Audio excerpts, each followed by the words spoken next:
Дэлхийгэр нэг тархан суусан хөдөлмөрч олон монголчуудаа шинжлэх ухаан танин мэдхүйн од мөндөр сувгийн хамт олон 2025 оны 8 дугаар сарын 1-ээс 2026 оны 7 дугаар сарын 1 хүртэл үргэлжлэх 3 дугаар удирлынхаа 1050 хөтөлбөрийг танилцуулах цуврал лавын эхнийх нь эхэлж байна. 3 дугаар удиралд бид цоо шинээр алдартнуудын сүүлчийн өдөр гэдэг подкаст явуулдаг юм. Энэ сэдвийн хүрээнд алдарт цуутай 50 эрхмийн амьдралын тэр сүүлчийн өдөр яг хэрхэн өнгөрсөн.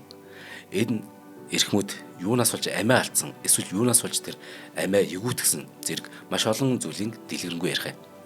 За тэгэхээр өнөөдөр та бүхэндээ зулаа бит хоёр яг ямар 50 эрхмийн амьдралын сүүлчийн өдрийг ярихаар бид бүтэн жилийн 50 хөтөлбөрөөр бэлдсэн байгаа гэдгээ өнөөдөр тус бүрдэн товчхон та бүхэндээ танилцуулах гэж байна. За орой минь зулаа. Орой минь маш сонирхолтой сэдв байна. За тэгэхээр 50 эрхмээс эхлээл явчихна хэдүүлээ. За одоо яг ингээд лайв үзэж байгаа хүмүүстэй хэлэхэд ийм учиртай. Бид од мөндөр сувг яг бүтэн жилийн хөтөлбөрөө та бүхэнд урьдчил зарладаг. Бид жилийн хугацаанд яг 1050 ийм нэвтрүүлэг хийнэ гэдэг. 1050 гэдэг тоо нь ямар тоо гэхээр бид 21 нэвтрүүлэгтэй. Өдрийн 3 буюу 7 хоногийн 21. Тэгээд энийгээ бид нар одоо нэг нэвтрүүлэг бүтэн жилийн турш 50 хөтөлбөртэй гэх юм бол 21 гэдгээ үржүүлээд 1050 хөтөлбөртэй. Тэрний бид өнөөдөр 50 хөтөлбөрийн та бүхэн танилцуулна. Маргааш дараагийн 50, нөгөөдөр дараагийн 50 гээд 21 өдөр үргэлжилсэн ийм одоо бүтэн юу танилцуулга болох нь л дээ. За тэгэхээр алдартнуудын сүүлчийн өдөр бид хамгийн эхлээд нойрноос үнэтэй дүр гэдэг ийм сэдвээр ярилцгаая. Тэгэхээр нойрноос үнэтэй дүр гэхээр хэний талаар гэхээр Хит Лежерийн талаар ярих нь. Тэгэхээр 2008 оны Оскарын шилдэг туслах дүрээр Харанхуй Хүлэгбаатар киноны Жокерийн дүрээр Хит Лежер тодорсон. Оскарын шагнал авсан. Гэхдээ Хит Лежер өөрөө мэдээ шагнал аваагүй те. Учир нь 33 хоногийн өмнө тэрээр нас барсан. Ингээд нас барсан шалтгаан нь гэхдээ энэ Жокер гэдэг дүр нь байсан өөр. Тийм үү. Тэгээд энэ дүрээс олж цааз чинь те нойргуудад ороод сэтгэл гутралд ороод энэ дүрдээ хит орсноос болоод тэгэхээр бид энэ гарчгийг нойрноос үнэтэй дүр гэж бичсэн ийм учиртай. Тийм байна. Маш гоё нэр байна. Тий. За тэгэхээр энэний тухай бид одоо 40 минут ярих нь шүү дээ. За хоёр дахь нь Элвис Преслигийн тухай ярих. Гэхдээ гарчиг нь Жорлонд дууссан хаанчлал. Учир нь гэвэл түүний амиа алдсан газар нь өөрөө Жорлын. Тэгэхээр Жорлонд дууссан хаанчлал гэж бид нэрлсэн. Тий. Рок н роллын хаан учраас. Тий. За гурав дахь нь үхлийн муугаар үхсэн дарангуйлагчийн талаар ярина. Энэ хэм бэ гэхээр Муссолини. Яагаад үхлийн муугаар үхсэн дарангуйлагч гэж нэрлсэн гэхээр Муссолини өөрийнх нь тэр амраг бүсгүй Клара одоо Питачи гэдэг байна. Тэрнийхээ хамт үхэлтэйг нүүрт болж байгаа юм л да. Яг тэр чинь 1945 онд. Италийн босгогчид Швейцар руу оргож босхийг завдсан тэр хоёрыг 4-р сарын 27-ны өдөр барьчихжээ. 45 оны. Ингээд шүүх хурлаар нэг хурдхан оруулсан юм шиг болоод тэгээд цаазар авцсан. 4-р сарын 28-ны Бям гарагт тэдний цогцыг ачааны тэргээр Милан руу аваачаад хотын төв талбай зүгээр хайчжээ. Муссолини түүний амраг бүсгүй хоёр. Харин маргааш нь цогцнуудыг гэрлийн шонгоос хөлнөөс нь түүчилж. Ингээд дараа нь буулгаж орхисноос болоод бүрлээч болсон их үдирдэгчийн тэр хүүр ням гаригийнх нь үдээс хойш болон оройжин муусны нүхэнд хөвцсөн байна. Ингээд 5 дугаар сарын 1-нд буюу хөдөлмөрчдийн баяраар Муссолиниг амраг бүсгүйтэй хамт Милан хотын оршуулгын газрын ядуусын хэсэгт болж ирсэн. Ийхүү Муссолини болон фашизмын уналд энэ босолт нь зочир аимшигтай уруудалд ороотлолоороо түүх болон үлдсэн тухай ярих юм. Тэгэхээр үхлийн муугаар үхсэн дарангуйлагч нэрлсэн юм учиртай. За дөрөвт нь Жуди Гарланд гэдэг тийм. Энэ үзэсгэлэнт бүсгийн одоо тэр амьдралын сүүлчийн өдрийг ярина. Гэхдээ гарчиг нь үхэлд хүргэсэн продюсерийн дарамт гэдэг нэртэй. Тэгэхээр үүнийг илүү дэлгэрэнгүй сонсох хүсвэл манай од мөдрийг сонсоорой. Маш сонирхолтой. Тий. Тавд нь хагцын андмын гэж. Тэгэхээр үүнийг яруу найраг манайхан сонсдог хүмүүс сайн мэдчих. Исэний талаар ярина. Алдар нэр, архиталт, олон амраг, үүмэн шууганаас салахгүй явсаар хороогийн мөнх усыг үдсэн зохиолчийн үхэл өнөөх хэрн одоо таамагд авсаар байгаа тийм үү. Амиа хорлсон тийм байдалтайгаар олдож гадны нөлөө өгсөн дүгнэлт гарсан ч гэсэн түүний учир битүүл үхлийг маш олон янзаар тайлбарладаг. Гэхдээ хагцын андмын гэдэг энэ шүлгээ бих олдохгүйгаас болоод цусаараа битсэн гэж өөрөө хэлсэн ч гэсэн Энэ шүлгийг түүний эцсийн гэрээс байсан гэж үздэг. Тийм учраас бид энэ нэвтрүүлгээ хагцын андман гэж нэрлэсэн. За 6 дахь нэвтрүүлэг. Бид нар 50 нэвтрүүлгийн одоо 6-д нэвж байна. Хэр сонирхолтой. Шууд ойлгох хэллээ. Тэ. 6-д нь Честер Бенниктний тухай ярих. Тэгэхээр мэдээж хэрэг энэ нэвтрүүлгээ бид Линкольн паркийн сүүлчийн хашгираан гэж нэрлэсэн. За 7 дахь нь их өрмөц нэртэй. Инх тайвны Нобелийн шагналтанд алуулсан террорист гэж. Их зөрчилтэй байгаа. Тийм байна. Инх тайвны Нобелийн шагналт гэхээр бид нар нэг гигант юм бодох гээд байдаг. Гэтэл тэр хүнд алуулсан гэхээр энэ алуурчин болчиход байдаг. Гэтэ алуулсан хүн террорист болчиход байдаг. Ийм гачин юм болсон. Ер нь бол Бин Ладны талаар ярих юм. Гэхдээ Бин Ладны талаар ярина л да. Гэхдээ яг инх тайвны Нобелийн шагналтанд алуулсан гэдгийг би яг дуртахыг хүсэж байна л да.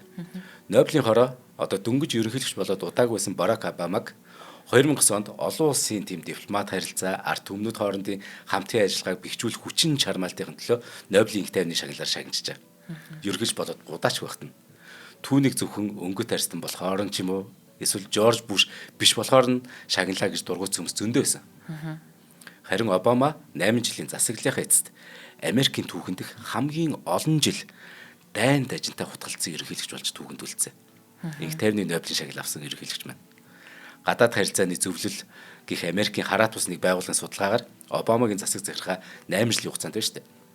Нийт 7 улсын нутаг дэвсгэр дээр 26,000 гар бөмбөг хайсан баг. Энэ жилд дунджаар 582 энгийн иргэний хөнөөсөн гэдэг тоо гарсан.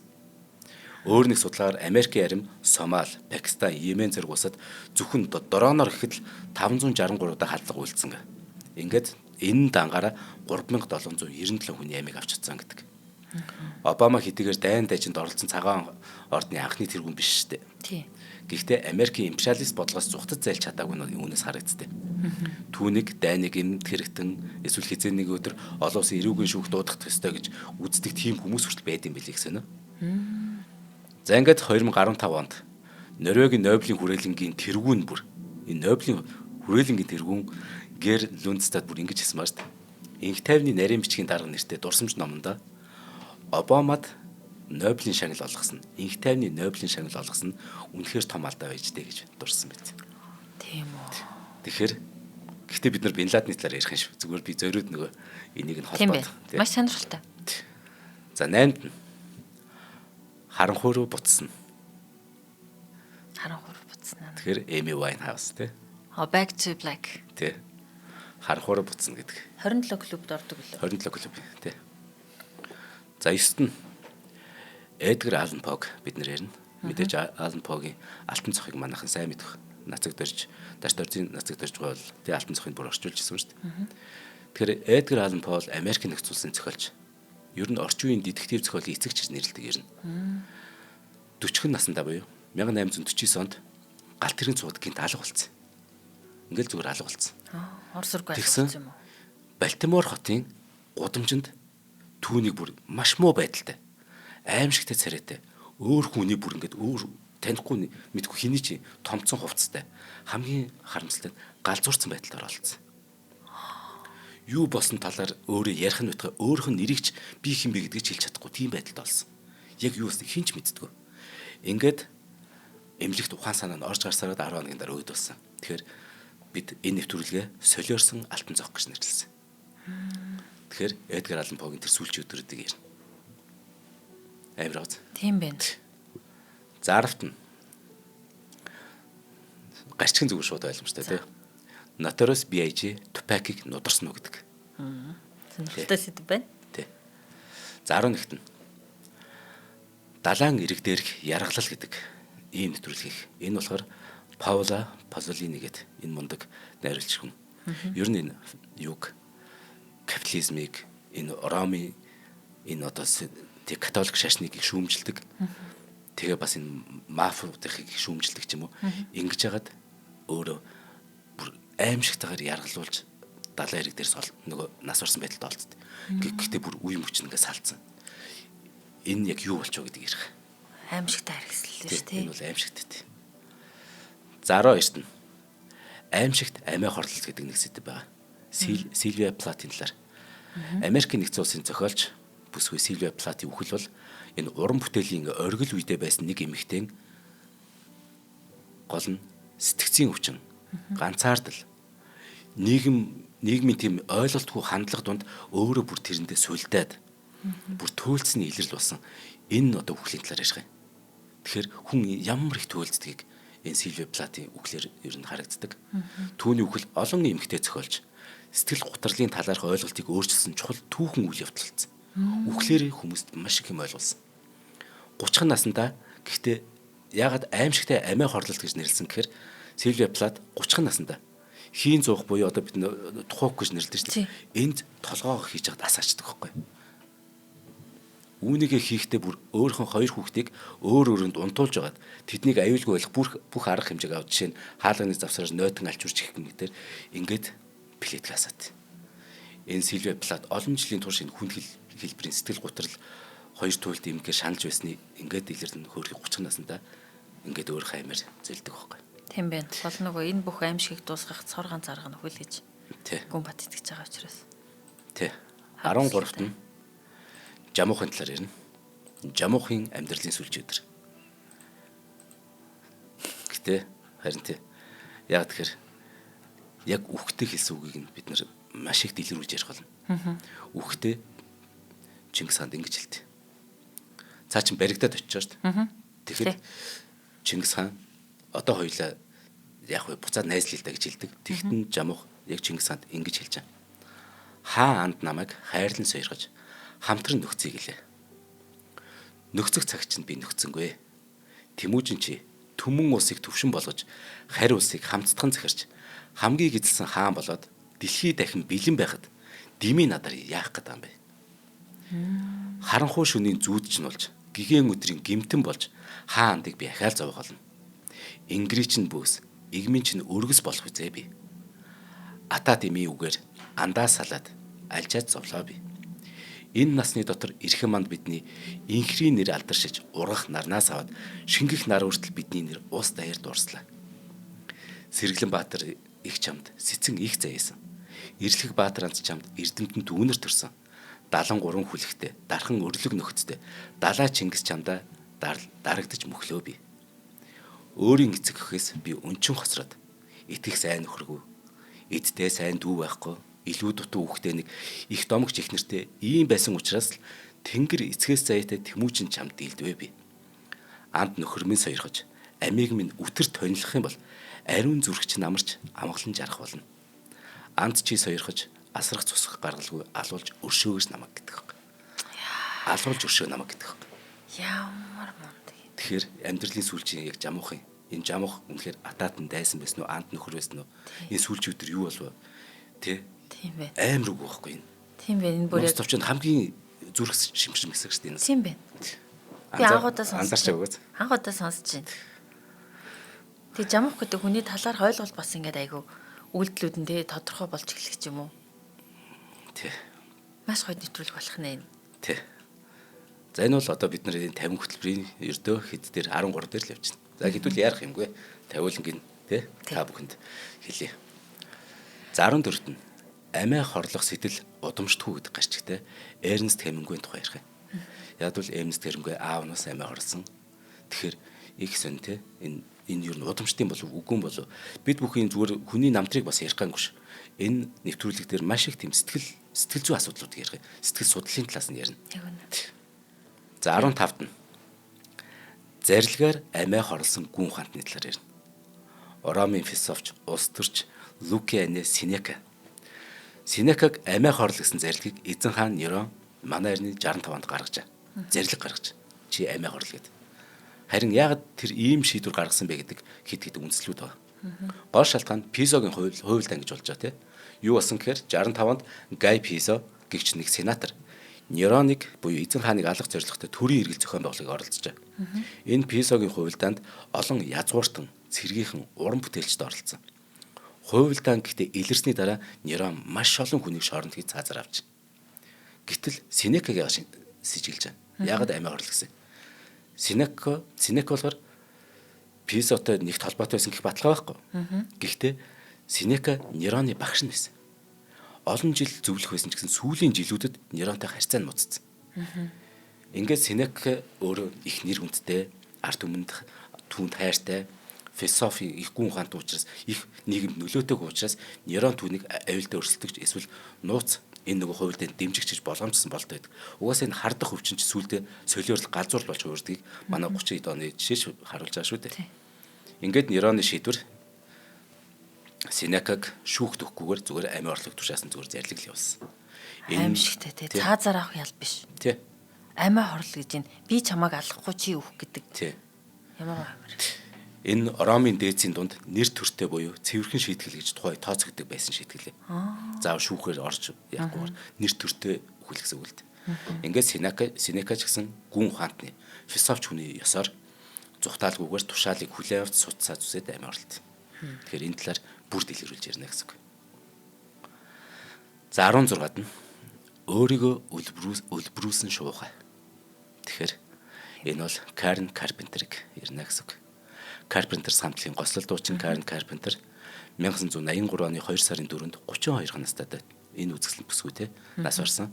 Хамгийн гол нь түүний үхэл нь олонний анхаарлыг анх удаага хамгийн гол нь дэлхийн нийтэд анх удаага анорексия нервоза гэдэг сэтгэл зүйн энэ эмгэг рүү хандуулсан маш том хэрэг явдлсан. Энэ яг яадаг өвчин бэхээр энэ бол биеийн жин нэмэхээс айснаас үүдэлтэйгээр хоол идэхээс татгалздаг тийм сэтгэл зүйн эмгэг. Карен туранхайг туйлын зорилго болгосон. Тэгээ маш их хоолны дэглэм тэр дарамттай дасгал хөдөлгөөн, жингээ барих эмүүд, бөөлжүүлдэг бэлтэмлүүлгээд янз бүр юм хэрэгэлсэн. Ингээд 70-аад оны сүүлэхэд Карен хөөрхи 38 кг жинтэй болсон. Ингээд нас баралтын шалтгаан нь зүрхний дутагдал болж биеийн тэр одоо тэтэрхий туранхай тий калий дутагдлаас үүднэ. Ингээд жингээ баг зэрэг нэмгэж оролцсон ч гэсэн зүрхэн тэслэхгүй зогсож байхгүй хөөрхи. Тэгэхээр энэ нэвтрүүлгийг тэ өөрийгөө үлбрүүлсэн шуухай гэж нэрлсэн юм учиртай. За 17-д нь фашизмыг сүрсэн найрагч өвхөлгээд Гарсиа Лоркагийн тухайрах. Энэ фашизм гэдэг нь Испани дахь фашизм шүү. Тэгэхээр Испани нэрт яруу найрагч жүжигэн зохиолч Фредерико Гарсиа Лорка 1936 оны 8 сард Испани иргэний дайны ихэнх үед фашист хүчнүүдийн гарт буудан хорогдож. Түүний өвхөл бол энэ уран зохиолын төдийгүй мэдээж улс төрийн чухал үнэхээр харамсалтай үйл явдлын тоонд орж түүхэнд бичигдсэн байдаг.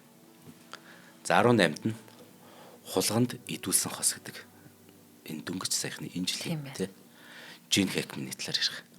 Жин Хэкманы одоо тэр эхнэр нь тий уул нь хамаагүй залуу хүн. Тэгээ Жин Хэкман ч өөрөө хөрхи аутизмд болсон. Тэгээд энэ чи аутизм болоо.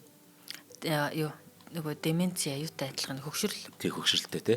Тэгээ өөрийг ингээ асардаг хүн байгаа шүү дээ. Гэтэл тэр гэртвэс нэг огт нь хацж байгаа нөгөө бүсгүйг.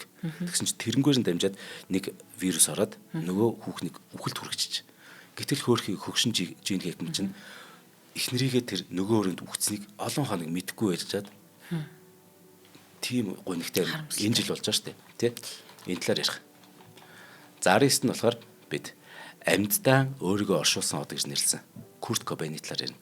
Яг амьддаа өөрийгөө оршуулсан гэхээр бид хамгийн сүүлийн тэр амплагыг бид нар мэднэ MTV тий амплаг дээр тайзаа хэрхэн застдаг вэ? Яг оршуулгын яс шиг лаацгаар дүүргэж байгаад гэрэлгүй тий. Тэгэхээр ер нь тэр өөрийгөө эртнээс оршуулсан юм шүү гэж бид боддоо шүү дээ. Тэр талаар ярина.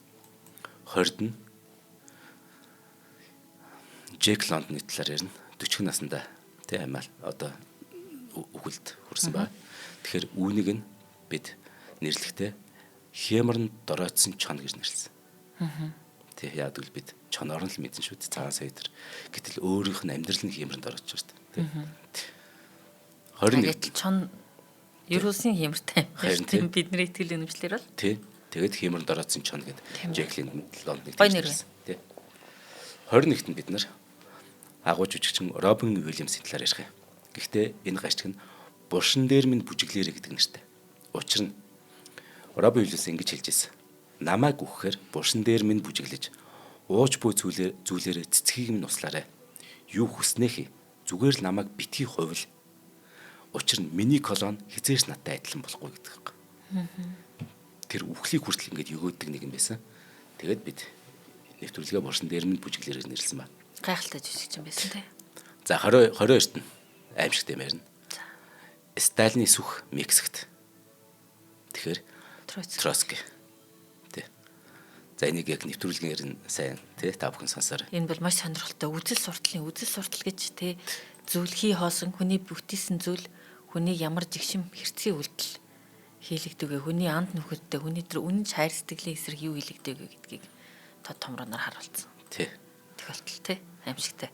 За 23-т нь хаднаас үсэрсэн Солонгос ерөнхийлөгч Номынхон ерөнхийлөгчийн талаар ярина.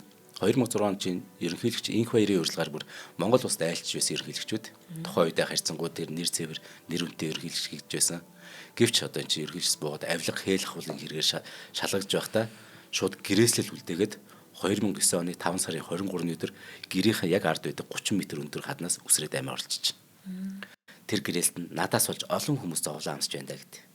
Тэр нь болохоор тэг өөр ингээд хавал өгсөн гэдэг байгаа тэр компани тэдний одоо гэр бүл манай гэр бүл гэдэг юм олон хүмүүс надаас болж зовлон амсаад байна гэдэг тэгээ үсэрчдэг байхгүй. Тэгэхээр энэ талаар илүү дэлгэнгүй ирнэ. За 24-т нь гашуудлын дуулал Моцарт. Хэрв та бүхэн 1984 онд хийгдсэн Амадеус киног үзсэн бол Моцартын өрсөлдөгч эзэн хааны хөгжмийн зохиолч Сальери сууд хөгжмийн зохиолчийн үхэлд чухал үр гүйцэтгэсэн юм шиг гарч ирдэг. Сальери өрсөлдөгчийн суу бэлгийг хичнээн мэддэгч ата хорсолтой хөтлөгдөн Моцартыг дарамтанд оруулсаар эцэст нь үхэх гэж хэвтэж байгаад энэхүү гашуудлын дуулал гэдэг симфоник бичүүлсэн гэж кинонд өгүүлж байгаа. Гэхдээ бодит байдал дээр ийм зүйл болоогүй. Сальеригийн далд явуулга бол үүндээ уран сайхан нэвтрүүлгээ. Тэгэхээр яг юу болсон бэ гэдгийг манай од мөндрөөс та бүхэн сонсоорой. За одоо яг талдаа орно. 25 дахь нь. За алдарчнуудын сүүлчийн өдрийн 50 нэвтрүүлэг яг 25-д нь ёслол төгөлдөр амиа хорлолт гэдэг. Хиний үхлийн талаар ярих байхээр энэ Гитлерийн тухай. Ёслол төгөлдөр амиа хорлолт гэдэг. Энэ шалтгаан нэмэ. За бункерт Гитлер сүүлчийн зоогоо дуусгаад ахин нэг удаа салах ёс гүйцэтгэхээр Эва Браунтаунд хамгийн ойр ихтгэлт хүмүүс болох одоо тэнд байгаа те доктор Геббельс, генерал Кребс, Бургдорф гэд нарийн бичгийн дарга нар мөн тоогооч хатагтай одоо Манзиали нартайгаа ингээд бүгднтэй нь уулзж байгаа штэ. Ингээд бүгд салах ёс гүйцэтгэж дуусаад өөр өөртөө өрөөнд орж. Харин хонглын хэсэг доктор Геббельс, Борман тэргүүтэй хэдэн хүн одоо юу яж юм л да холдож хоцорж үлдчихэ. За ингээд хэдхэн хормын дараа буундуу тас хийнэ. Бүгд амьсгаад өгч нам гүн болох таамд анир чимээгүй л ноёлж. Хэсэг хугацааны дараа тэдний одоо удирдагчийн тэр өрөөнд орсон чинь Адольф Гитлерийн цогцос буудан дээр цуснд бэлдсэн байгаа. Тэр амрууга буудсан байсан. Харин хажууд нь Эва Брауны цогцос бас 2 гар буу хөвчжсэн. Гэхдээ сүйт бүсгүй нь бууны гохон дээр дараагүй харин хор залгисан байдаг. Энэ бол 1945 оны 4-р сарын 30-ны даваа гаригийн өдрийн 3 цаг 30 минутанд болсон явдал. Тэгэхээр Адольф Гитлерийн 56 насны төрсөн өдрөөс яг 10 хоногийн дараа түүний Герман улсын канцлераар сонгогдсон 3 дугаар Рейхийг үндэслэн байгуулснаас 12 жил 3 сарын дараа болсон үйл явдал. Түүний тогтоосон энэ засаг л ердөө 7 хоногийн дараа нурна. Тэгэхээр энэ Гитлерийн сүүлчийн өдрийг бид ярих юм. Маш сонирхолтой сэдвүүдийн занда баярлалаа. За.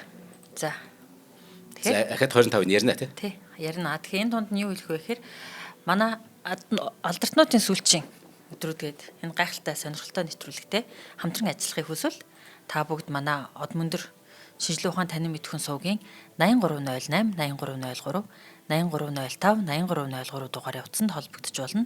Мөн од мөндөр media@gmail.com цахим шуудангаар холбогдож болно. Тэгэхээр та бүтэн жилийн турш бид нартай хамт байгаад энэхүү нэвтрүүлгийг маань ивент итгээд хамтран оролцоод өөрсдийнхөө бараа бүтээгдэхүүн үйлчилгээг сурталчлуулах боломжтой байгаа юм шүү.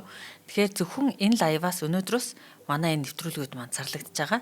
Та бүхэн худалдан авах, хамтран ажиллах боломжинд дөнгөж өнөөдрөөс нэгдэж байгаа гэсэн үг. Тэгэхээр та бүхнийг яараарэ гэж зөвлөхөөрэй. Тий. Одоо маад чинь хамтран ажиллагчаар орж ирлээ гэж бодъё л да. За би чинь энэ утсыг сурчлууллаа гэж бод тий. Яг энийг одоо юу ч нэг ундаа ч юм уу юу ч болно шүү дээ. Тэгэхээр одоо яг манай нэвтрүүлэг 40 минут 45-аас за 40-45 минут явдаг. Тэрний дундуур бид нар аман сурчлаа гэдэг. 2 минутын турш та бүхнийг яг энэ утас гоё шүү, энийг аваарай гэд хүмүүсийг уриал мэдээж. Тэгээд хажуугаар нь эн чинь бид 2 радиотэй од мөндөр гэдэг нэртэй 83.3 болон 107 гэсэн хос долгионтой. Тэрнгээр манай энэ подкаст маш олон удаагийн давтамжтайгаар явд. Тэр болгон дээр нэг аман сурчлагаа явж лээ. YouTube дээр манай нэвтрүүлэг орохоор доор нь яг одоо ингээд та бүх үзчихвэл доор ингээд баннер байгаа. Тэгэхээр одоо танаа бүтээгдэхүүний энэ баннер ингээд тэгээ 45 минут турш гарна. мөн манай нэвтрүүлэг Н телевизээр гардаг ба. Тэгэхээр Н телевизийн яг ингээд нэвтрүүлэг маань та бүхэн 30 секундын реклам чинь өдөрт 6 удаа давтагдчих гарах юм шүү. Ингээд та бүхэн үнийн дүнгийн тооцоод үзээрэй те. Тэгэхээр ер нь бол их хүртээмжтэй манай сувг. Тийм маш хүртээмжтэйгээс гадна та бүхэн шинжлэх ухаан танин мэдхүүг их хэл дээрээ дэмжиж байна гэдэг нь хамгийн чухал. Тий. Тэгэхээр мөн биднийг дэмжиж болох бас нэг арга нь од мөндөр сувгийн алтан гишүүн болох юм байна. За тэгэхээр алтан гишүүн болоод яах вэ гэхээр та бидний үйл ажиллагааг дэмжиж шинжлэх ухаан танин мэдхүүг Монгол түгээхэд өөрийн хувь нэмрээ оруулж байна гэсэн үг юм байна.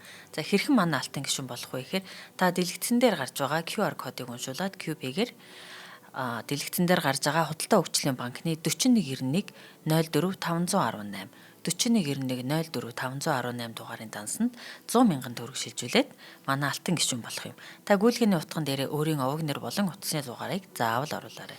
Тэгэхээр манайхаас тань руу холбогдоод таныг алтан гишүүн гэмэх болох нууц бүлэгтээ өрн оролцуулаад та бүхэн бидний лайв одыг шууд үзээд бидэнтэй лайв одын дурш шууд харилцах боломжтой.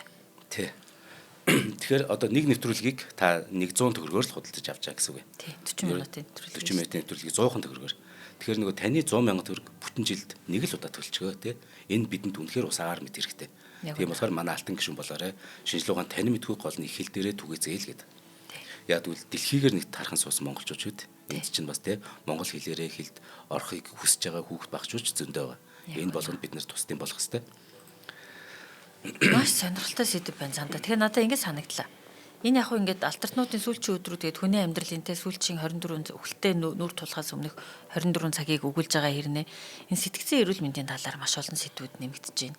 Бид нар өөрсдөө бие биендээ хэрхэн нинжин өрөвч хайрлж хандах ёстой вэ гэдгийг тэгээд амьдрал өхөл хичнээн ойрхон бэ гэдгийг бас биднэрт ойлгуулах. Тий. юм байна гэж би харлаа. Яг үнэ. Энэ дунд ч бас гэмт хэрэгч байгаа шүү дээ. Тэгэхээр гэмт хэрэгээс бас бид нар сэргийлэх хэрэгтэй. Гэмт хэрэг гэж ямар аимшигтэй зүйл байдгийг бас ухаарах хэрэгтэй байна тий. Найз нөхдөд ойр дотны хүмүүстэй анхаарал хандуулах, бидний хайртай хүмүүс биднэрт харагдахгүйгээр энэ аимшигтай сэтгэл готрол гэдэгтэй ганцаардцсан явж байгаад ингээд бусдаас тусгаарлагдцсан явж байгаа ч байж болох юм байна. Тий. Одоо бүр 26 дахь сэдвүн бүр яг ийм ээ. Яг энтэй их холбоотой. Дайрлагад өртсөн жирэмсэн бүсгүй гэдэг Sharon Tate-ийн талаар ярих юм. Энэ болохоор төгөлдөр урч киноны найрагч Роман Полански шүү дээ. Түүний ихнэр тохиолдсон аимшигтай аллахын тухай их хөөрхий. Юу болсон гэхээр Менсний бүлэг гэж нэг этгээдүүд байна. Цагаан арснуудаас бүрдсэн. Гэтэл энд нэг толгойлогч бөө ингээд хүмүүсийг цуглуулж авахгүй залуучуудыг цагаан арсан залуучууд. Гэтэ тэд нь хөөрхий дандаа сэтгэл гутарсан, амьдралд итгэх итгэлгүй болсон, төр зэсгтээ итгэлгүй болсон ийм нөхдүүдийг цуглуулад өөрийн муухай зүйлдээ ашигладаг байхгүй. Тэр нь яасан гэхээр арьс өнгөөр ялгарсан томоохон хэрэг дэгдэг зорилгоор нөгөөдүүлийг чинь гэмт хэрэг рүү түлхээждэг. Нөгөөдүүл нь үгэнд нь ороод аимшигтай зүйл хийдэг нь нэг айлд очиод тэнд байсан бүх хүмүүсийг алдаг байхгүй. Тэр дунд нь Роман Поланскигийн 8 сартай жирэмсэн ихнэр Sharon Tate байж таарад найзындаа байж таараа зүгээр. Тэгээд энэ этгээдүүдэд 16 дахь утгалуур насарсан тухай. Ямар энэ цаад зорилго мөрлөн Менсний бүлэг эднийг ярина гэсэн үг. Тэгэхээр масонууд мөн үү те арай өөрөө өөрөө шаал тийм. Мерлин Менсний чинь одоо Менсэн нь энэ Менс юм байна шүү дээ. Мерлин цуврал алуурчин гэдэг үстэй тий. Мерлин бол Мерлин Монрогийн Мерлин тийм үү. Энэ Менсний бүлгийн Менсэн байхгүй. Ингээд гоо үзэгслэн харгас хоёрыг зүгээр нийлүүлээд цаа чин нөгөө тайзны нэрт болсон. Зөв. Тэгэхээр бас нөгөө иймэрхүү ингээ бүлэгл нөгөө ороод бусдын ятгалганд нөлөөнд автчихин гэдэг чинь өөрөө тэр хүний тий нөгөө ганцаардмал байгаа нийгэмдээ хүлээн зөвшөөрөгдөж чадахгүй байгаа гэдэг нэг юмны хэсэг болох бусдад сонсогдох ойлгогдох тэр хэрэгцээг нь хангаад үгэндээ оруулсан байна тий. Ямар амир юм бэ? За 27-д нь үхэлд ховсдуулсан зэтгэр гэдэг Юки Мишимагийн талаар ярих юм. Яг үхэлд ховсдуулсан зэтгэр гэж нэрлэнийг maaхан нэг нэвтрүүлгийн дундуур ойлгоорой. За энэ бол Японы алдарт зохиолч, жүжигчин, улс төрийн идэвхтэй Юки Мишима өөрийн үзэл баримтлал, ёс суртахуун, Японы уламжлалд үнэнч байх гэсэн тэр итгэл үнэмшлийнхэн төлөө сиппуку хийж амиалж чадах ярих юм. Сиппуку гэдэг нь мэдээж нөгөө хэвлийн зүсэлтийг хийж амлц тэ. Тэгэхээр энэ 70 оны 11-р сар 25-нд бас үйл явдал. Мишима тэр Японы уламжлалт, ёс заншил, эрх чөлөө, язгуурт ёсны төлөө тэмцэгч байсан. Ингээд Японы орчин үеийн нийгэм энэ орчин үеийн засаглалд сэтгэл дундуур байсан. Ингээд айрмын хідэн офицертай хамтраад Японы өөрчлөлтийг шаардаж засгийн газарт эсэргүүцэл илэрхийлсэн боловч тэр нь амжилтгүй болоод эцэст нь өөрөө талбай дээр очиод ийм арга хэмжээг авдаг. Энэ тухай ярих. нэр хүндтэй гэж үздэг тий. Тий. За 28-д нь их сэтгэгчийн ялгуусан үхлийн талаар ирнэ. Энэ бол Сократын талаар. Сократ бол эртний Грекийн алдарт философч. Түүнийг манай эртний өмнө 399 онд буюу бараг одоо 2400 жилийн өмнө модон шэнийг төрөхөөс мэдлэгээс 200 жилийн өмнө бүр одоо Сиракуза хотод Афины шүүх түүнийг буруутган түүнээс болоод хор угаад амиа орлож. Сократыг яагаад тэгж Афины шүүх буруутгасан гэхээр залуу үеигээ чи буруу замаар чиглүүлээд байна. Чи ч та энэ даал гарцсан байх таа шүү дээ. Нийтийн шашин шүтлгийг үүсгээд байна. Төрийн эсрэг гэмт үйл хийгээд байна гэж буруутгачаа. Ингээд Афины шүүх түүнийг гин буруутай гэж үзэн үхлийн ялгаанаас нь ингээд Сократ хор угаад нас барж. Гэтэ энэ үйл явдал нь философийн түүхэнд гүнзгий тийм утга агуулсан. Ингээд Сократын өөрийн үхэл нь үнэн чудраг, итгэл үнэмшлээ хамбаасан хүний үнэхээр тэр гайхалтай дүрийг биелэгддэг болсон. Тэгэхээр энийг бүр дэлгэрэнгүй ярих. За 29-т нь зүрхэнд туссан найрагчийн сум гэж бид нэрлэсэн. Ямар ч тэгэхээр яруу найрагч Маяковский 1930 онд зүрхэндээ буудуулж, эс бөгөөс зүрхэндээ буудаж нас барсан байдалтай болсон. Ингээд арт түмэн илт зэвүүцэн энэ хэргийг мөрдөн байцаал дахин илгээхийг олонтаа сануулсан. Сталины дарангуул үечүүд нууцлаг хэрэгт амиа хорлсон гэсэн дүгнэлт гаргасан ч гэсэн Агранов гэдэг нэг чекистийг бол хардаа да. Хавтаст хэрэг ингээ олон газраар тархсан эд мөрийн баримт дутуу судалсан зэрэг олон асуудлуудыг зөвхөн хизээс одоо зэгцэлж ахиж судалж эхэлж байж жилийн өмнөөс 1930 оны үйл явдлыг одоо л ахиж мөрдөж байна. Хүсгүй байна тий. Хүсгүй байна. Нэг нууц байна. Тийм байна. Энэ талаар ярих. Маш сонирхолтой. За 30-т нь зурагт мөнхөрсөн хувьсгалчийн талаар ярина. Бид нөгөө тэр Подолкын өмсөд идэг мөртлөө юм хийн гэдгийг мэддэг. Чегевара тий. 31-т нь бид буцах тасалбаргүй нислэг гэж нэрлэсэн. Яг тэгвэл One Direction хамтлагийн тий. Liam Payne өнгөрчлөө шүү дээ, өнгөрсөнчлээ. Түүний талаар ярих юм. За 32-т нь 27 клубын солгоог нь ярих юм. За энэ ямар ч тэгэхээр яагаад ч юм 27 наснда зуурдаа нас барсан урлагийн алдарснууд олон байдаг нь. Магадгүй хизээч учир нь олдохгүй хамгийн гачиралтай учир тохиолдын нэг.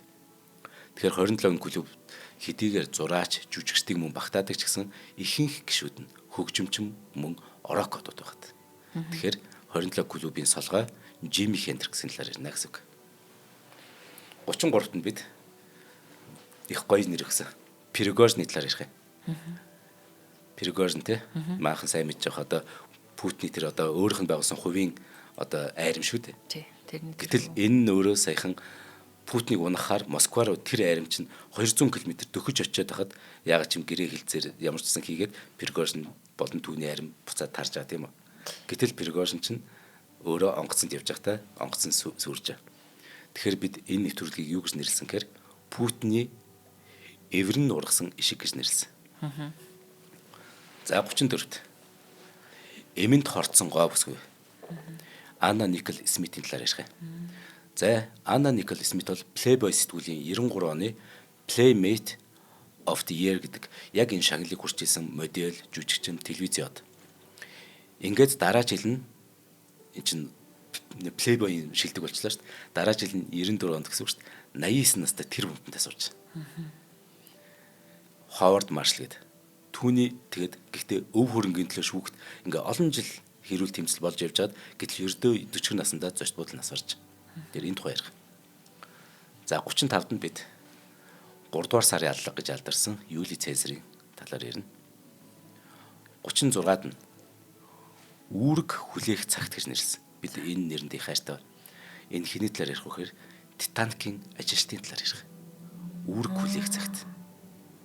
Тийм байна. Амьдралын сүүлчийн өдрийг ярих. Тийм байна. Сүүлчийн мөчийг ярих. Гэтэл нэг үүргээ биелүүлсээр байх хэрэгтэй, постн дээр байсаар байх хэрэгтэй байсан. Тий. Тэдний талаар ярина. Амиа авч зогтох боломж тэднэрт байгаагүй. Канон дээр гардаг штэ тий. Нөгөө ингээ кварцээ төвчөн тоглоод идэг. Тий, олон хүн ба тий ер нь. Тий. Тэднийг дурснаа гэсэн үг. 37-д нь бид босоогоор нөхцсөн баатрын талаар ярина. Энэ бол Манлайбаатар Дамдасар. 1920 оны 9 дугаар сарын 11-нд Манлайбатар дамжин сүрэн гамингууд баривчилж авч. Ингээ хятадын шоронгийн тэр хатуу чанга ирүүшүүлд яргалал донд тэр хүнд бэрх нөхцөл 107 хоног байгаа. Ингээд 21 оны 1-р сарын 27-нд өөд болдог тийм үү. Гэхдээ өөд болохоос өмнө ингэж хэлдэг. Би эдний дэргэд хэвтэйгэр үхэхгүй гэж хэлээд босоогоор амьсгалуураадаг. Манлайбатар дамжин сүрэнгийн энэ баатрын нэг гоё үг гэдэг шүү дээ. Төр улсын хэргийг амьд хүмүүн хөдөлгдөг ч гэсэн.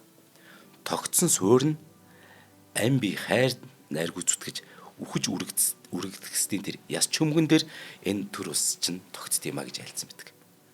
Тэгэхээр ам хайргүй зүтгэж үхэж үрэгдэхсдийн яс чөмгөн дээр амьд хүмүүн тэр төр улсыг явуулдаг гэсэн үг. Гайхалтай гоё байна. За 38-нд доллар түлж дулаацсан толгойлогч ярих. Тэгэхээр энэ бол Эскобар. Эскобар охинтойгоо зугтаж байгаа. Аандын тэр өндөр нуруунд дээшлэгдсэн хүйтэн. Тэгэд охиноо хөлдөөхгүй тул тэр сая доллар шатааж дулаацдаг. За 39 нь Индиан сүнсний дуудлагаар гэд. Бид доор самтлагын 27 клубын гишүүн Жим Морриснийг ярих. Индиан сүнсний дуудлагаар гэдэг нь та бүхэн яг нэвтрүүлгийн үзээд ойлгоорой. За энэ 40-т нь маш эмгэлтэй юм ярих. Пош төрийн эмгэл цүүрэл гэдэг. Энэ Катин дахь хядлах гэж түүхэнд нэг юм болдог. Зөвлөлтийн дотоод хэргийн ардын комиссариат буюу НКВД 1940 оны хавар Пошийн 22 мянган иргэнийг хороож зөвлөлт холбооцсон коммунистууд Пошийн сэхэтнүүдийг ихэнх нь офицер, эмч, хуульч, багш сэхэтнүүдийг Сталин Пошийн цэргийн болон оюун санааны энэ удирдагчдыг системтэйгээр устгаж ирээдүйд зөвлөлтийн эсрэг сүрх хүчтэй тэмцэхэтнүүдийг сүрүүлэх зорилготоор энэ аллах хядлагыг хийж. За ингээд Катин дахь хядлага нь Пошийн түүхэнд хамгийн эмгэлтэй үндэсний дурсамжийг гүн гүнзгий шархлуулсан ийм үйл явдлын нэг нь. Гэтэл 2010 онд уг хядлагын 70 жилийн ой зориулсан арга хэмжээнд явах замдаа Пошийн ерөнхийлөгч болон өндөр албан тушаалтын 95 хүн онгоцны осоор амиа алдсан. Ингээд засгийн газрын 154 онгоцны осол энэ ослын шалтгааныг өнөө хүртэл эсэлэн шийдвэрлэж чадаагүй. Юу басныг хинж мэддэг. Ингээд түүхэн гунигт давхцал болчих. Энэ талаар ярина. За 41-т нь бид их охины ижил хувь тавилан гэдэг нэртэй. Уитни Хьюстон түүний охины гунигт түүхийг ярина. Тийм байна. 42-т нь луугийн төгсгөл. Брюс Ли. Брюс Ли тийм. Брюс Ли ярина. За 43-т нь гашуудалтаа живсэн хатан хаан. Тэгэхээр Ромын Шнайдерийн талаар яг сүүлчийн өдрийн талаар ярина. Яг хатан гэж нэрлсэн гэхээр Сиси хатааны дүрээр энэ чинь дэлхийд алдартай болсон. За 44-т нь эмчийн хаан гарт хөнөөгдсөн хааныг ярих. Энэ хаан хэм бэхээр Майкл Жексон. Аялан тоглолтоо бэлтгээ цаг наргүй хөдөлмөрлөж дээрэс нь стресс, бухимдал, нойргүйдлгээд өчнөө өвчин бааш. Энэ нойргүйдлийг арилгаж 50 амар амраахын тулд эмчин түнд пропофол болгочих. Гэтэл пропофол ч нөөрэ маш хүчтэй нойр суулгч. Өвчин намдагч. Ингээд шөнийн уртыг амар давах зорилгоор хэрэглэх нь дэндүү эрсдэлтэй. Ингээд өвчнөө өвгөлт хүргэсэн эмч санамсаргүйр хүний ам хүнээс эргээр 4 жилийн ял аваад 2 жил хоригдоод суллагдсан. Тэгэхээр энэ Майкл Жексоны сүүлчийн өдрийн талаар ярина гэсэн үг. 45-д нь нэг хүнд агтсан зовлонг төгсгөө гэж гарч өгсөн. За ямар хүнд нэр вэ? Яг л түүний өвчний түүх уртаас урт. Нэг хүнд дэндүү агтсан гэмээр. Тэр бол тарчил зовсон тийм уран бүтээлчийн идеал дүр юм. Альва агуу бүхэн ямар нэгэн заавал төлөөстэй байдгийн маш том сонгодог жишээ. Энэ уран бүтээлчийг гигэн Ремигийн сэтгцэн эмнэлэгт эмчлүүлж байхдаа бичсэн захидлууд болон эмнэлгийн баримт бичүүд тулгуурлан хожимын судлаачид ямар өвчтэй байсныг одоо мэддэг болсон. Тэгэхээр энэ хүн бол ямар өвчтэй байсан гэхээр хоёр туйлд эмгэгтэй. Минерэн өвчтэй. Нөгөө чихэнд нь хийм олон давтагц үг сонсогддог. Шизофрен, хоол боловсруулах системийн доголдол, магадгүй олон туйлд сэтгцэн эмгэг, биполар, нойргүйдэл, депресс гэдэг. Бүр магадгүй бэлгийн замын өвчин гэдэг. Энэ бүр хит олон өвчин нэг хүнд ингээд нэг хүнд агтсан зовлонг яаж дууссан гэж өөрийгөө бодцсон. Энэ бол Ван Гог. 46-ад нь бид 2 хүүхдээ гарч өгсөн. Сталины тухай. Гэтэ ямар гарч өгсөн гэхээр үхэж далдрав гэсэн. Тийм байна. Тэ. Өөр Оновчтой. Тий, өөр бид хэдэн цаг хуралдаад юу гэж нэрлэгээ мэдэхгүйсэн зүгээр бодоод үхэж далдрав юм бэл. Яг тэр бид нар ингэж хэлээгүй маа. Юу болсон гэхээр 2 хамгаалагч цэрэг зогсож байгаа. Нүдэн дээр нь стал унжаа. Тэгэхэд нөгөөх нь жоохон хөдлөх гэхэд нөгөө цэрэг нь зүгээр зогсооч гэд шивэндэг байхгүй. Зүгээр дугаа гэд. Өхүүл. Ингээд цаашаа яг энэ үйл явц юу болсныг дуустал нэрсэн бид нар. Үхэж талдраа гэж нэрлсэн шалтгаан. Тийм байна. Тэгэж бид нар ч гэсэн тийм байсан. За 47-д нь хүн төрлөختний хамгийн хайртай найз. Матью Перригийн талаар ярина. Чандлер өвхлөн сэтгэл гутрал, донтолд ялангуяа эмийн буруу хэрэглээний аюулыг дахин сануус үйл явдлаас энийг ярина. 48-д нь төгс төгөлдрийн төлөөсийг ярих. Мэрлийн Монрог. 49-д нь бид 13 дахь багна гэж нэрлсэн. Энэ бол Дайна Гүнж. 13 дахь багныг очиж мөргөж байна шүү дээ. За 50-д нь хамгийн сүүлд. Үхэл дагуулсан Оскар. Энэ болохоор жүжигчин Хоффман талаар ярих юм. Зарим судлаачид амжилтын оргилд хүрснийхэн дараа утгагүй тийм хоосрол, дараагийн тийм зориггүй мэдрэмж, сэтгэл гутрал, донтолт гэд асар тийм сөрөг үр дагавар гардаг. Амжилтын оргилд хүрсний дараа ш. Үүнийг англиар post Oscar depression гэж. Бүр тэгж нэрлэдэг болсон юм уу? Тэгээд бид одоо манай хамгийн ихний дугаар болон хамгийн сүүлийн дугаар 2 яг үхэл давсан Оскар шүү дээ. Ер нь. Тэгэхээр бид яг тэр ийм амжилтын дарааг юу болдгийг сэтгэл зүйн хувьд тайлбарлана гэсэн. Маш сонирхолтой. За тэгэхээр ийм 50 нэвтрүүлэг бид бэлтлээ. Тэгэхээр өдөр болгон бид одоо 1050 хөтөлбөрийн 50-ыг л өнөөдөр ингээд маргааш дараагийн 50, нөгөөдөр дараагийн 50 явах юм. Маш сонирхолтой сэдвүүдийн зандаа. Тэгээ бүтэн жилийн турш та бүгд бидэнтэй хамт байхыг хүсвэл Од Мөндөртэй хамтран ажиллаж шинжлэх ухаан танин мэдхүйг монгол хэл дээрээ түгэх ажилд биднийг дэмжихийг хүсвэл хувь нэмрээ оруулахыг хүсвэл бидэнтэй хамтран ажиллах боломжтой. За хэрхэн хамтран ажиллах вэ гэхээр та 8308 8303 8308 8303 бидний борлуулалтын утсанд холбогдож хамтран ажиллаж болно. Од Мөндөр media@gmail.com хаягаар цахим шудан илгээж холбогдож болно. Мөн бидний алтан гишүүн болоод бидний үйл ажиллагааг дэмжих боломжтой. За хэрхэн Од Мөндрийн алтан гишүүн болох вэ гэхээр та дэлгэцэн дээр гарч байгаа QR кодыг QB уншуулад 100,000 төгрөгийн хандив өгөөд бүтэн жилийн турш бидний 1050 нэвтрүүлгийг лайваар хамгийн түрүүнд үзэх боломжтой. Тэгэд мэдээж алтан гишүүн гэсэн нууц бүлэгтээ ороод бидний лайвыг хамт хараад биднэртэй холбогдоод биднэртэй үргэлж хамт байж болно. Тэгэд нэг нэвтрүүлгийг ерөөсө 100,000 төгрөг хүрэхгүй юм байна шүү дээ. 1050-ыг хуваахаар 97,8 төгрөг. Тийм байна. Тэгэхээр та энэ байдлаар биднийг дэмжин хамтран ажиллах боломжтой байгаа шүү. За тэгэхээр байгууллагууд минь бас иргэд минь те. Энэ бидний энэ үйл ажиллагааг дэмжээрэй гэж үнэхээр хүсэж байна. Бид бол баг одоо ч 28 бол олчлоо.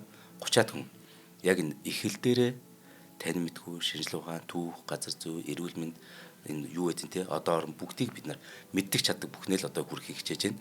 Тэгэхээр мэдээж энэ 30 хүний зардал гэдэг бол тоймгүй. Гэхдээ энэ нь бол бидний асуудал та. Гэхдээ үүнд хувь нэмрээ оруулаад бидний ажилд бас те ингээд тусдсан бол бид үнэхээр баярлж байна. За тэгээд маргааш дараагийн 50 нэвтрүүлгээ хэдүүлээ ярилцъя. Маргааш кино түүх ярих. Чисэн яд үлээж байна. За баярлалаа. Баярлалаа зандаа гой сэдвүүд байна. За баярлалаа. Нэвтрүүлгийг хүлээн авсан Нарны аймгийн монголчуудаа баярлалаа. Од Мөндөр сувг нь энэ мэдчлэн таны мэдхүйн мянган нэвтрүүлгийг 2026 оны 7 сарын 1 хүртэл та бүхэндээ хүргэх юм. Их хэлээрээ шинжлэх ухаан танин мэдхүйг түгээхийн үлсэд нэгтгэх хүсвэл та бидэнд хандив өгөх боломжтой. Та нэг нэвтрүүлгийг 100 төгрөгөөр буюу 1000 нэвтрүүлгийг 100,000 төгрөгөөр үнэлээд биднийг дэмжээрэй. Жилдээ ганцхан удаа 100,000 төгрөгөөр биднийг дэмжснээр шинжлэх ухаан танин мэдхүйг түгээх энэ үйл хэрэг амжилттай үргэлжлэх юм. Од Мөндөр нэр дээрх Худалдаа өвчлийн банкны данс байгаа 4191 Тэг 4 518. Та 100,000 төгрөгөөр шилжүүлэхдээ гүйлгээний утга дээр нь өөрийн нэр болон утасны дугаараа заавал бичээрэй. 100,000 төгрөг хандалснаар Од Мөндөр сувгийн алтан гишүүн болох юм а. Шинжлэх ухаан танин мэдхүй Монголд ялах болтугай.